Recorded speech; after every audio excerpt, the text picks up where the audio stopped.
pensée africaine reléguée à l'image caricaturale coloniale ou postcoloniale, cette programmation d'un retour aux fondamentaux de la philosophie et la pensée africaine ambitionne à partir d'analyses de travaux des pionniers de l'épistémologie africaine, remettre au goût du jour l'ancienne, fascinante et toujours moderne question de l'initiation, comme condition de possibilité d'accès à la connaissance, qui détermine le sachant, à savoir celui que l'on considère en Afrique comme étant habilité à gouverner les hommes.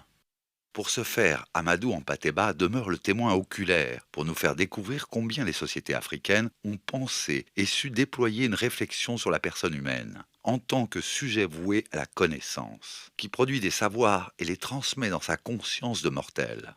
L'homme africain étant présent dans le monde par un système de symboles, de formes, de représentations dynamiques qui contribuent à des formes d'intelligibilité. Amadou Hampâté-Bâ, tradition orale et système de symboles. La tradition orale, pour nous, c'est l'enseignement, à tous les degrés. Degré primaire, degré secondaire, degré supérieur. Donc c'est l'enseignement à tous les degrés. Ça englobe aussi bien la morale, la philosophie, les mathématiques, la géométrie, et tout ce qui s'appelle connaissances humaines, tant au point de vue culturel qu'au point de vue cultuel.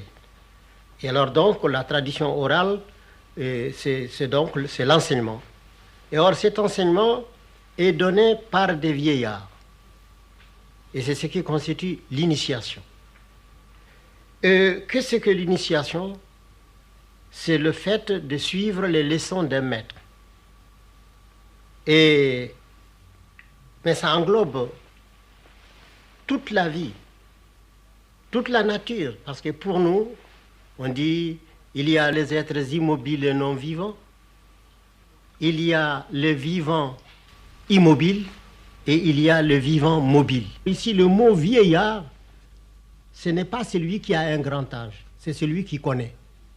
Alors donc, vous avez des vieillards de 20 ans et vous avez des enfants de 72 ans.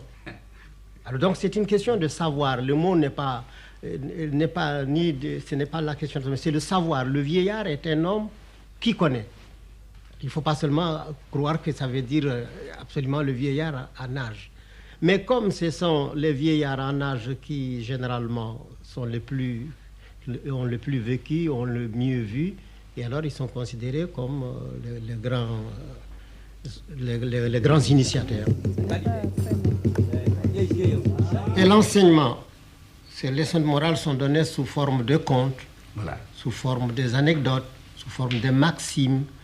Et voyez-vous, quand j'ai entendu des prêtres prêcher ou lire quelques passages de l'Évangile, ou bien quand j'ai vu quelques passages de paraboles de la Bible, et j'ai vu que l'Africain est encore plus parabolique.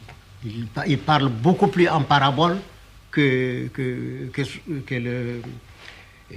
ce qui est vu dans l'ancienne tradition. Dieu commença par tracer des signes. Les signes se sont transformés en dessins. Dessiner, c'est faire commencer à être. L'eau, l'air, le feu, la terre.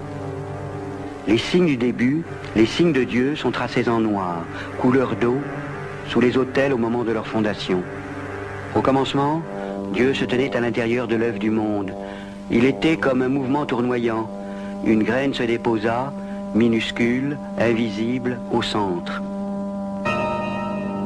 La graine éclata et la parole de Dieu s'y enroula.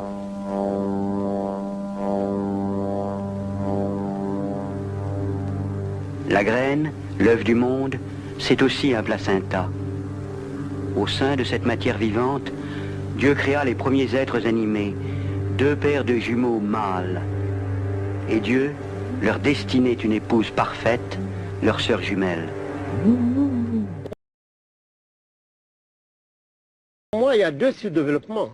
Il y a le sous-développement matériel et il y a le sous-développement aussi intellectuel.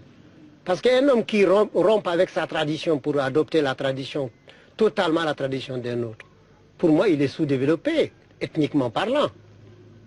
puisque c'est le bonhomme qui va emprunter la charrue de quelqu'un et qui va travailler dans le jardin d'un autre.